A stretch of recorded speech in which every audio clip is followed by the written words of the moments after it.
and today we're going to be talking about how to care for people suffering from anxiety and depression. Just in case you have a friend or a family member or someone that you know this person is actually suffering from anxiety and depression, how do you care for them? Number one thing you need to focus on doing is bringing them back to the present, and one of the ways you could just do that is by touching them, by actually touching or holding or hugging them, just physical touch, body contact or something. It just makes them to feel something, and if they were in their head before they come back to reality, they see you. Make sure that you're not touching somebody that is aggressive. Maybe the person is breaking something and all of those things. I think you should maybe try to stay away. But if you know that the person is not aggressive, the person cannot beat you, the person cannot do anything to you, then try to touch them. It just makes them to snap out of it. Another very nice thing that you can do is use your words.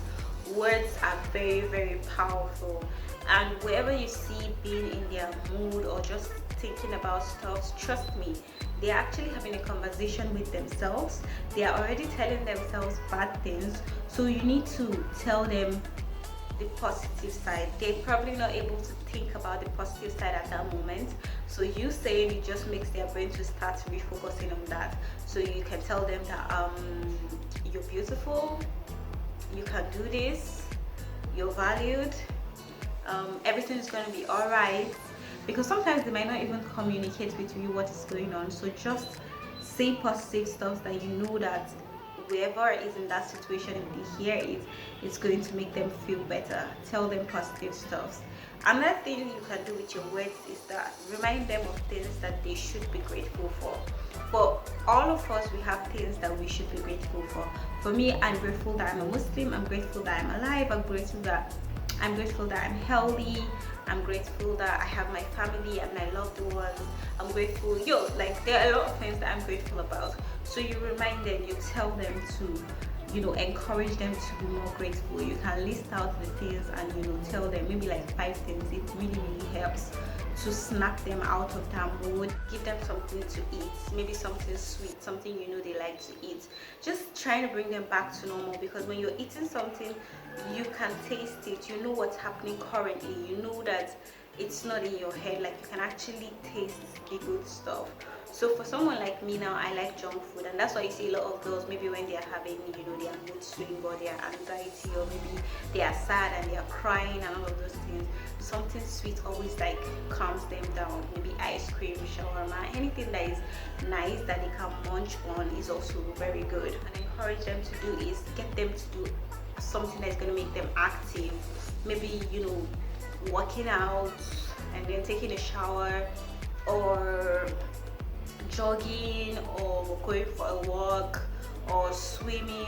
But for me personally, it is solar. Like I go perform ablution and then I prostrate and get back up and all of those things. So that makes my body to move, and it just brings me back to reality. Whatever I was thinking about, it brings me to the present because my body is moving. So you encourage them, if they were standing still and maybe crying, or they were just thinking about something, whatever they are doing, try to encourage them to do something that is going to make them active.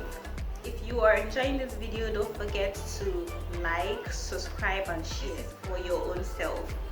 Make sure that if you have done all of these things, try to leave them alone. Give them some time to themselves. You need to take care of yourself too. Your mental health is also very important. You don't want to dwell into it and get so consumed, and you too, you're going to eventually become like them. You don't want to do that. You want to have time for yourself. You want to just give them a little time to process everything. You don't do it in such a way that you will get upset. No, by the time you realize that it's getting to you and maybe you're getting upset, then it's time for you to sort of give them some time. Just give them some time and take care of yourself. The last but not the least, by the time you realize that all of these things is getting worse, make sure that you recommend that they see a specialist, because you are not a professional when it comes to handling patients with anxiety and depression. There are people out there that have studied these stuff and know how to do this stuff very well. So recommend a specialist that they can see, that would tend to their case and take proper care of them. That is the best you can do. I'm going to drop the link to Acido Foundation down below, because they are very good when it comes to handling patients that have anxiety and depression. So you can always, contact them. They are available 247 and they are very good at what they do, and they are reliable. For patients going through anxiety and depression, I do not recommend taking drugs to subside any of those feelings. I feel like feelings are meant to be felt, pain are meant to be felt, because that is how you know that you are alive. You get ups and downs. So whenever you are consumed with all of those things, like, don't recommend that they take drugs. Like, taking drugs is not the best. That is what I think, because you might get addicted to the drugs. They might not be something that you just take for 5 days and it will be over. It will probably be for the rest of your life, and you don't want to be a drug addict at a very young age. I know it's not called drug addiction. Just find your own drug. You do not have to take normal medications. Find stuff that work for you. I think I talked about that in my previous video. If you haven't watched it, I think it's time for you to watch it, which is how to cope with anxiety and depression. Thanks for watching this video from beginning to end. I am very, very grateful. Every single day